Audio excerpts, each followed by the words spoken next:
اللہم صلی علی محمد وآلِ محمد۔ شہ نے جب چاند محرم کا سفر میں دیکھا،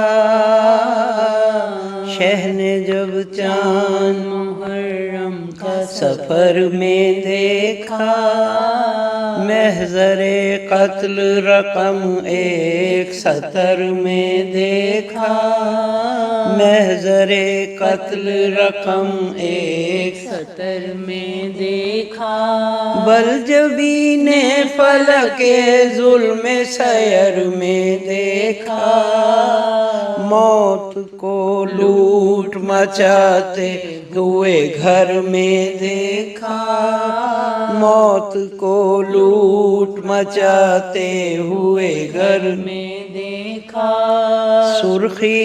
خون شفق قلب کو برمانے لگی، شام عاشور کی تصویر نظر آنے لگی، شام عاشور کی تصویر نظر آنے لگی، شہ نے جب چاند محرم کا۔ اعوذ باللہ من الشیطان الرجیم، بسم اللہ الرحمن الرحیم، الحمدللہ رب العالمین، الصلاۃ والسلام علی اشرف الانبیاء والمرسلین، الحمدللہ الذی جعلنا من المتمسکین بولایت امیر المؤمنین بولایت فاطمہ زہرا سیدۃ النساء العالمین ملکہ العالمین وآلہ الطیبین الطاہرین المعصومین، وَلَعْنَةُ اللَّهِ عَلَىٰ أَعْدَائِهِمْ أَجْمَعِينَ مِنْ يَوْمِنَا هَٰذَا إِلَىٰ يَوْمِ الدِّينِ أَمَّا بَعْدُ فَقَدْ قَالَ اللَّهُ تَبَارَكَ وَتَعَالَىٰ فِي كِتَابِهِ الْمُبِينِ وَهُوَ أَصْدَقُ الصَّادِقِينَ إِنَّ اللَّهَ وَمَلَائِكَتَهُ يُصَلُّونَ عَلَى النَّبِيِّ يَا أَيُّهَا الَّذِينَ آمَنُوا صَلُّوا عَلَيْهِ وَسَلِّمُوا تَسْلِيمًا۔ بسم اللہ الرحمن الرحیم، تمام تعریفیں اللہ کے لیے، درود و سلام محمد و آل محمد کے لیے۔ استقبال ماہ محرم الحرام 1445 ہجری کی مجلس اعزاء خاندان توحید و رسالت آپ سماعت فرما رہے ہیں۔ ماہ محرم الحرام صورت ہلال جیسے ہی فلک پہ نمودار ہوتا ہے، پوری کائنات پرسوز ہو جاتی ہے۔ اس ماہ میں رسول اللہ صلی اللہ علیہ وآلہ وسلم کا گھرانہ تاراج ہوا، یہ غم تازہ ہو جاتا ہے۔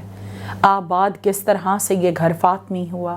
کس کی نظر لگی کہ یہ گھر ماتمی ہوا۔ 1445 ہجری کے عشرۂ ماہ محرم الحرام میں بعنوان حجابات الہی اور عظمت امام حسین علیہ السلام کے عنوان کے تحت مجالس پیش کروں گی۔ آج کی مجلس سورہ الشمس کی ابتدائی آیات کے عنوان پر۔ پروردگار عالم نے کلام پاک میں سورہ الشمس میں ارشاد فرمایا، بسم اللہ الرحمن الرحیم،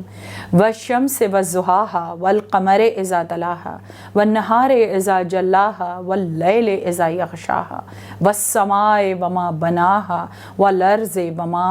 طحاہا۔ اللہ کے نام سے جو نہایت رحم کرنے والا ہے، سورج کی قسم، اس کی روشنی کی قسم، اور چاند کی قسم جب کہ وہ اس کے پیچھے آتا ہے، اور دن کی قسم جب وہ سورج کو ظاہر کر دے، اور رات کی قسم جب وہ سورج کو ڈھانپ دے، اور آسمان کی قسم اور اس کے بنانے والے کی قسم، اور زمین کی قسم اور اس کے بچھانے والے کی قسم۔ اس صورت میں والشمس والضحاہا، سورج کی قسم، اس کی روشنی کی قسم سے مراد رسول اللہ صلی اللہ علیہ وآلہ وسلم اور جناب سیدہ سلام اللہ علیہا ہیں، اور چاند کی قسم جب کہ وہ اس کے پیچھے آتا ہے، اس سے مراد علی ابن ابی طالب علیہ السلام ہیں۔ کلام پاک میں پروردگار عالم نے جب بھی قسم اٹھائی ہے، کامل و اکمل کی قسم اٹھائی ہے، اور اس صورت میں والشمس والضحاہا والقمر اذا تلاہا، یعنی شمس کے ساتھ اس کی روشنی اور قمر کا تذکرہ آیا ہے۔ اس کے علاوہ کلام پاک میں متعدد صورتوں جن میں سورہ الانعام، الاعراف، سورہ ابراہیم، سورہ الیوسف، الیونس، سورہ الرعد، الانبیاء، الحج، فصلت، العنکبوت، سورہ لقمان، سورہ القمر، سورہ فاطر، سورہ یاسین، سورہ رحمان، سورہ قیامت، سورہ انشاق، سورہ شمس کے علاوہ سورہ الفرقان، یعنی قرآن میں کل ملا کر 26 مقامات پر القمر کا ذکر آیا، لیکن جہاں قمر کی بات ہوئی اس سے پہلے شمس کا ذکر آیا، یعنی شمس و قمر کلام پاک میں بھی ساتھ ساتھ ہیں۔ یہ نور محمد و نور علی علیہ السلام، جس کے لیے رسول اللہ صلی اللہ علیہ وآلہ وسلم نے فرمایا انا و علی من نور واحد، کلام پاک میں بھی ساتھ ساتھ دکھائی دیتے ہیں۔ رسول اللہ صلی اللہ علیہ وآلہ وسلم نے فرمایا نہ صرف شمس و قمر کی خلقت بلکہ ان کا طلوع و غروب ہونا بھی ہمارے اختیار میں ہے، ہر شے کا ظاہر اور باطن ہے۔ اسی طرح شمس و قمر کے ظاہر شمس و قمر ہیں، لیکن باطن میں رسول اللہ صلی اللہ علیہ وآلہ وسلم اور مولا علی علیہ السلام ہیں۔ آپ نے اپنے اختیار کو سورہ القمر میں شق القمر کے معجزے کے ساتھ واضح کر دیا۔ مکہ مکرمہ میں جب آپ نے اپنے ہاتھ کے اشارے سے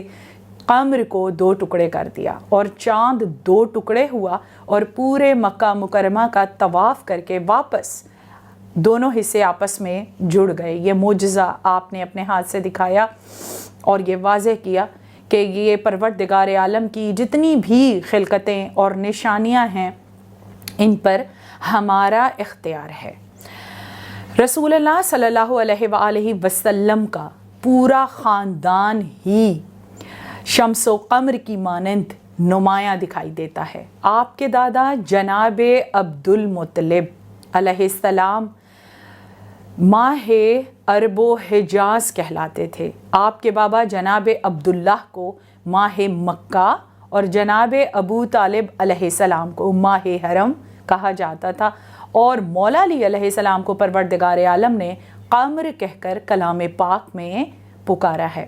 اس کے علاوہ رسول اللہ صلی اللہ علیہ وآلہ وسلم کی ذات اقدس مبارک ذات جو ہے وہ بی بی آمنہ علیہ السلام کے چاند کہلاتے ہیں۔ اس کے علاوہ مولا علی علیہ السلام نے جس خاندان میں سب کے سب ہی چاند ہوں، وہاں میدان صفین میں مولا جناب ابوالفضل العباس کے چہرے پر سے نقاب کشائی فرمائی اور سب مجمع کو بتایا، لشکر کو بتایا حاذا قمر بنی ہاشم، جس خاندان میں سب کے سب چاند تھے وہاں ابوالفضل العباس قمر بنی ہاشم کہلاتے تھے۔ اور جناب ام البنین سلام اللہ علیہ کی خدمت اقدس میں سلام پیش کروں گی کہ آپ نے تو مولا علی علیہ السلام کے گھر کو 4 چاند لگا دیے تھے۔ امام حسین علیہ السلام کی ہستی وہ مبارک اور یکتا و تنہا ہستی ہے جو پوری کائنات میں نمایاں دکھائی دیتی ہے۔ جیسے ہی ماہ محرم افق پہ نمودار ہوتا ہے، عرش معلیٰ پر حضرت جبرائیل علیہ السلام صدائے گریہ بلند کرتے ہیں، جس کے بلند ہوتے ہی 7 آسمان پر موجود ملائکہ گریہ کناں ہوتے ہیں اور پروردگار عالم سے اجازت طلب کرتے ہیں کہ بار الہ تو ہمیں قبر امام حسین علیہ السلام کا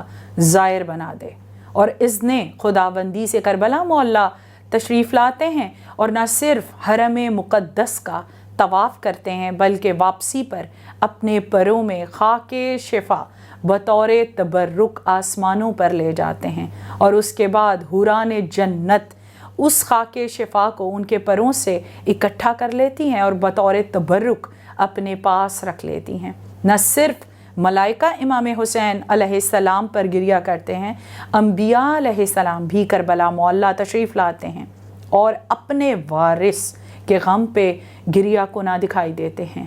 انبیاء کے ساتھ ساتھ جنات بھی وہ مخلوق ہے جو مجلس عزائے امام حسین علیہ السلام میں شرکت کرتے ہیں۔ چہاردہ معصومین علیہ السلام میں بھی پروردگار عالم نے امام حسین علیہ السلام کو نمایاں مقام عطا کیا، کیونکہ دوسرا کوئی نہیں ہے جو حسین ہو۔ اسی طرح جیسے اپنی ذات کو یکتا و تنہا رکھا، اس طرح چہاردہ معصومین اور 12 ائمہ کے علاوہ پنجتن پاک علیہ السلام میں بھی امام حسین علیہ السلام کی ہستی نمایاں دکھائی دیتی ہے۔ امام حسین علیہ السلام نے حجابات الہی میں عرش معلیٰ پر پروردگار عالم کی تسبیح سے اپنی عبادت کا آغاز کیا۔ وہ تسبیح تھی اللہ اکبر، جس میں پہلے پروردگار عالم کے اسم مبارک اور اس کے بعد اس کی صفت کو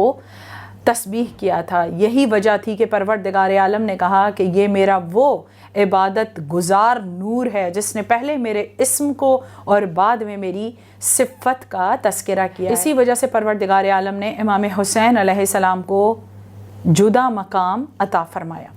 امام حسین علیہ السلام نے نہ صرف عرش معلیٰ پر پروردگار عالم کی تسبیح و تقدیس اللہ اکبر کے ساتھ کی، بلکہ روز ازل تاج شفاعت بھی اپنے نانا کے سر پہ سجایا اور اس کے بدلے میں پیش کی جانے والی قربانی کو اپنے حصے میں قبول کیا اور اپنے اصحاب و انصار اور اولاد کے ساتھ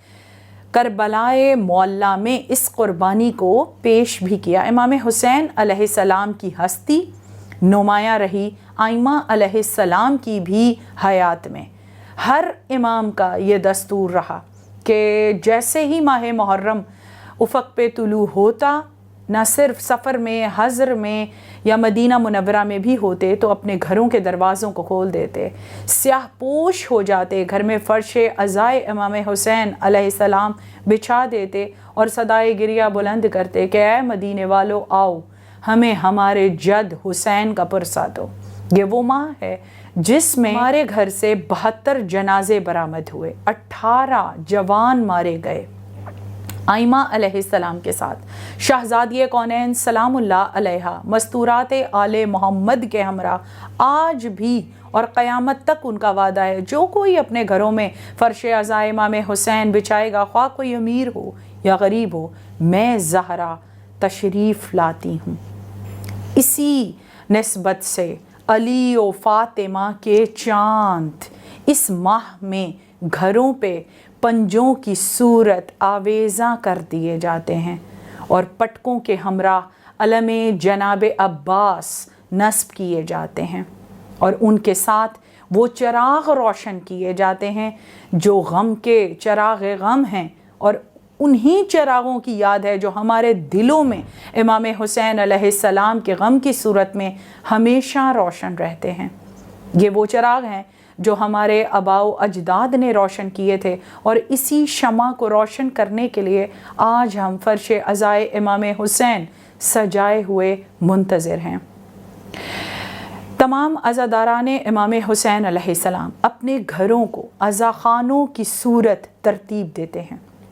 جس میں شہنشین کی ترتیب اس طرح ہوتی ہے کہ اس کے مرکز میں بڑا علم جناب عباس کی نظر نصب کیا جاتا ہے اور اس کے دائیں بائیں علم سجائے جاتے ہیں جو لشکر امام حسین علیہ السلام کی صورت دکھا رہے ہوتے ہیں، اور ان کے ساتھ کلام پاک میں سورہ الکہف کو کھول دیا جاتا ہے، جو اس بات کی یاد دلاتا ہے کہ سر اقدس امام حسین علیہ السلام نو کے نیزہ پر سورہ الکہف کی تلاوت فرما رہا تھا۔ اس کے ساتھ عزاخانے کو گہوارے سے رونق بخشی جاتی ہے، شہزادہ قاسم ابن الحسن کی مہندی سجائی جاتی ہے، شہزادہ علی اکبر کا صحرا نظر کیا جاتا ہے جس میں گلاب کے پھول کو نمایاں رکھا جاتا ہے۔ اس کے ساتھ ساتھ ایک ممبر رسول صلی اللہ علیہ وآلہ وسلم کی شبیہ کے طور پہ نصب کیا جاتا ہے۔ جب آپ صلی اللہ علیہ وآلہ وسلم اپنے ممبر پہ تشریف فرما ہوتے تو آپ کے زانوں پر امام حسن مجتبیٰ اور دوسرے زانوں پر امام حسین علیہ السلام تشریف فرما ہوتے۔ اسی نسبت سے 2 علم امام حسن علیہ السلام کی نسبت سے سبز اور امام حسین علیہ السلام کی نسبت سے سرخ علم ممبر پہ نصب کیے جاتے ہیں، اور ایک خطیب اور ذاکر ممبر رسول کی شبیہ پر بیٹھ کر مجلس عزا سے خطاب کرتا ہے۔ اپنے خطاب میں وہ پروردگار عالم کے ذکر سے مجلس کا آغاز کرتا ہے، اور اس کے بعد رسول اللہ صلی اللہ علیہ وآلہ وسلم کے ذکر کے ساتھ انبیاء علیہ السلام کا ذکر بھی پیش کرتا ہے، اور آپ کی حدیث مبارکہ کے تحت کہ زینوا مجالسکم بذکر علی ابن ابی طالب علیہ السلام کے تحت مولا علی علیہ السلام کے فضائل پر اپنے فضائل کا اختتام کرتا ہے۔ اس کے بعد مصائب امام حسین علیہ السلام بیان ہوتے ہیں۔ اس کے علاوہ ایک مسند بھی بچھائی جاتی ہے، اور مسند پہ بیٹھ کر مرثیہ خوان شہزادی کونین سلام اللہ علیہا کی موجودگی میں 100 سلام اور مرثیے پیش کرتے ہیں۔ جب مرثیے کا ذکر آئے گا تو میر ببر علی انیس آل اللہ مقامہ اور مرزا سلامت علی دبیر آل اللہ مقامہ کا ذکر بھی ساتھ آئے گا، کیونکہ ہر زبان میں امام حسین علیہ السلام کو خراج پیش کیا گیا، لیکن اردو زبان وہ زبان ہے جس کو در آل محمد کی کنیز کہا جاتا ہے۔ جتنی خدمت اردو زبان نے آل محمد کی اتنی خدمت کسی دوسری زبان نے نہیں کی، تو ان کا تذکرہ بھی ضروری ہے کہ میر انیس نے مجلس عزائے امام حسین علیہ السلام کے تقدس کے بارے میں ایک ربائی کہی، کیا اوج ہے، کیا رتبہ ہے اس بزم عزا کا، غل فرش سے ہے عرش تلک سوال علا کا، مشتاق ہے فردوس بری یہاں کی فضا کا، پانی میں بھی ہے یہاں کے مزہ آب بقا کا، دربار معلا ہے ولی ابن ولی کا، اور جاری ہے یہ سب فیض حسین ابن علی کا۔ مجلس عزائے امام حسین علیہ السلام میں جو اشک بہائے جاتے ہیں وہ خالص آنسو جناب سیدہ سلام اللہ علیہا کے رومال کی زینت بن جاتے ہیں، نہ صرف بروز محشر وہ ہماری بخشش کا سبب بنیں گے، بلکہ امام حسین علیہ السلام کے زخموں کا مرہم بھی قرار پاتے ہیں۔ بعد مجلس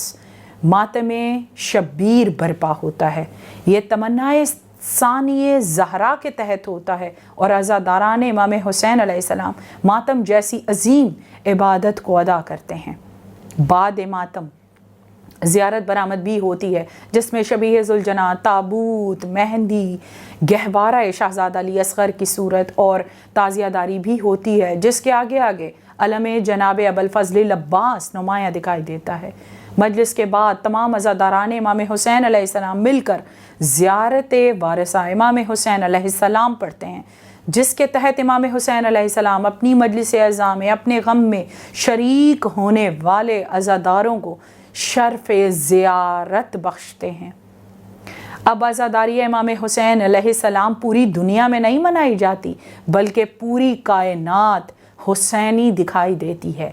ہر ملک و ملت، ہر قوم و مذہب عزاداری امام حسین علیہ السلام میں شریک ہونے کے لیے بے چین ہے، کیونکہ ماہ محرم کے ساتھ ہی امام حسین علیہ السلام کے حرم مقدس کربلا معلیٰ میں ایک سرخ علم نصب کیا جاتا ہے آپ کے گنبد پر، اور ابوالفضل العباس علمدار علیہ السلام کے گنبد پر سیاہ علم نصب کیا جاتا ہے، پرچم کشائی کی رسم ادا کی جاتی ہے۔ سرخ علم اس بات کی دلیل ہے کہ جو راہ حق میں شہید ہوا اس کے خون کا بدلہ لینا ابھی باقی ہے، اور امام زمانہ علیہ السلام السائر البائر المنتقم آل محمد منتظر ہیں، اور زمانہ ان کا منتظر ہے کہ کب وہ آئیں اور خون امام حسین علیہ السلام کا بدلہ لیں۔ اس وقت تک مہلت ہے کہ کوئی بھی ہو، کسی بھی قوم و ملت سے تعلق ہو،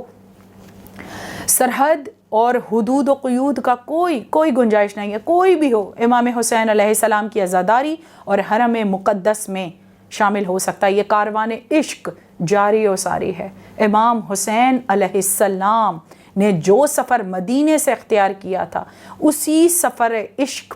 جو لا الہ الا اللہ محمد الرسول اللہ علی ولی اللہ کی بقا کے لیے تھا، وہ سفر ابھی تک جاری و ساری ہے۔ کوئی بھی ہو اس کاروان حق میں آ کر شریک ہو جائے۔ اسی لیے عزاداران امام حسین علیہ السلام لبیک یا حسین کی صدائیں بلند کرتے ہیں اور کربلا معلیٰ اور عزاداری امام حسین علیہ السلام میں شرکت کرتے ہیں۔ ماہ محرم الحرام کے علاوہ جب بھی کسی ماہ کا ہلال افق پہ نمودار ہوتا ہے، اس کے ساتھ ہی پہلی جمعرات کو مجلس عزائے امام حسین علیہ السلام ہمارے گھروں میں برپا کی جاتی ہے۔ نئی جمعرات ہوتی ہے جب یہ مجلس عزا برپا کی جاتی ہے۔ اس مجلس میں شہزادہ علی اکبر کا مرثیہ اور نوحہ پڑھا جاتا ہے اور ابوالفضل عباس علمدار علیہ السلام کی نظر، جسے حاضری کہتے ہیں، وہ نظر بھی پیش کی جاتی ہے۔ یہ ہمارے گھروں کی تہذیب اور روایت مضبوط ہے۔ یہ کب سے ہے؟ یہ اس وقت سے ہے کہ جب امام حسین علیہ السلام، جنہوں نے دین اسلام کو 4 نہیں بلکہ ہزاروں، لاکھوں، کروڑوں چاند لگا دیے، آپ نے اپنے خاندان کی عظمت، عزت، سخاوت، شجاعت اور عبادت کو 4 نہیں کروڑوں چاند لگا دیے، اور وہ چاند جنہیں امام حسین علیہ السلام مدینے سے لے کر نکلے تھے کہ دیکھو بنی ہاشم کے چاند، دیکھو یہ کیسے چاند ہیں، انہی چاندوں کے ہمراہ یہ طلوع آفتاب ہوا۔ امام حسین علیہ السلام مثل شمس اور تمام جوانان بنی ہاشم چاند اور ستاروں کی صورت مدینہ منورہ سے برآمد ہوئے، اور ماہ محرم الحرام امام حسین علیہ السلام نے سفر میں کربلا معلیٰ سے پہلے، کچھ منزل پہلے آسمان پر دیکھا۔ جیسے ہی امام حسین علیہ السلام نے ماہ محرم کو افق پہ نمودار ہوتے دیکھا، وہ دن شب جمعہ تھا، جمعرات کا دن تھا۔ یہ دن امام حسین علیہ السلام سے اسی لیے منسوب کیا جاتا ہے۔ اور جیسے ہی امام مظلوم نے افق پہ ماہ محرم دیکھا، آپ کی آنکھوں میں اشک بھر آئے اور آپ نے اپنی زبان سے کلام پاک کی ایک آیت کو تلاوت فرمایا۔ آپ نے فرمایا اِنَّ لِلَّهِ وَإِنَّا إِلَيْهِ راجعون۔ آپ کے ہمراہ امام علی زین العابدین علیہ السلام کی آنکھوں میں بھی اشک تھے اور فرما رہے تھے اِنَّ لِلَّهِ وَإِنَّا إِلَيْهِ راجعون۔ ابوالفضل عباس نے جیسے ہی ماہ محرم دیکھا، اس کے بعد اپنی تلوار کو نیام سے نکالا اور اس کی طرف دیکھا۔ امام حسین علیہ السلام کے ہمراہ شہزادہ علی اکبر بھی موجود تھے، اور تمام بیبیاں جو محملوں میں سوار تھیں، انہوں نے اپنی محملوں کے پردوں کو ہٹا کر افق پہ ماہ محرم دیکھا۔ جیسے ہی زینب عالیہ سلام اللہ علیہا نے ماہ محرم دیکھا، اپنی آنکھوں کو موندھ لیا اور جناب فضہ سے فرمایا جا فضہ عباس و علی اکبر کو بلا۔ جیسے ہی زینب آسمان پہ چاند دیکھتی ہے تو اس کے بعد ابوالفضل عباس اور علی اکبر کے چہرے پہ نگاہ کرتی ہے۔ جب جناب ام رباب نے ماہ محرم دیکھا، آپ نے اسی وقت شہزادہ علی اصغر علیہ السلام کا چہرہ مبارک دیکھا۔ جب ایک بیوہ ماں زوجہ امام حسن مجتبیٰ جناب ام فروہ نے افق پر ماہ محرم دیکھا، اس کے فوراً بعد اپنے یتیم بیٹے شہزادہ قاسم ابن الحسن کا چہرہ دیکھا۔ جب جناب رقیہ بنت علی نے ماہ محرم دیکھا تو ان کی یادوں میں جناب مسلم بن عقیل اور اپنے دونوں بیٹے محمد و ابراہیم کے چہرے آنکھوں کے سامنے آ گئے تھے۔ اسی طرح ہر ماں نے اپنے بیٹے کی طرف نگاہیں کی۔ یہ مائیں جانتی نہیں تھیں کہ ماہ محرم کے ساتھ ہماری گودیاں بھی آباد ہیں اور ہماری مانگیں بھی بھری ہوئی ہیں، لیکن جب ماہ سفر ہوگا تو یہ سر ہماری گودیوں میں نہیں بلکہ نوک نیزہ پر بلند ہوں گے۔ امام حسین علیہ السلام نے جب کلمہ اِنَّ لِلَّهِ وَإِنَّا إِلَيْهِ راجعون کی آیت کو پڑھا تو شہزادہ علی اکبر نے اپنے بابا سے پوچھا، بابا یہ آیت تو برحق ہے، کلمہ برحق ہے، لیکن اس وقت اس کو پڑھنے کی کیا وجہ ہے؟ امام حسین علیہ السلام نے فرمایا، علی اکبر یہ کاروان جا تو رہا ہے لیکن اس کاروان کے پیچھے پیچھے موت سفر کر رہی ہے. یہ کاروان جا تو رہا ہے لیکن اس راہ پر ہم واپس نہیں آئیں گے. شہزادہ علی اکبر نے کہا بابا موت سے کیا ڈرنا، موت برحق ہے، چاہے موت ہم پہ آ پڑے یا ہم موت پہ جا پڑیں. اس دعا کے ساتھ کہ بار الہ اس قلیل سی عبادت کو کثیر سمجھ کے اپنی بارگاہ میں قبول و منظور فرما اور امام حسین علیہ السلام کی عزاداری کا حق ادا کرنے کی توفیق بھی عطا فرما. آمین یا رب العالمین. اللہم صلی علی محمد و آل محمد. السلام علیکہ یا ابا عبداللہ، السلام علیکہ وعلی جدکہ و ابیکہ، السلام علیکہ وعلی امیکہ و اخیکہ، السلام علیکہ علی الائمۃ من بنیکہ، السلام علیکہ یا صاحب الدعمت الثاقبہ، السلام علیکہ یا صاحب المصیبت الراتبہ. لقد اصبح کتاب اللہ فیکہ محجورا ورسول اللہ فیکہ موتورا. السلام علیکہ ورحمۃ اللہ وبرکاتہ.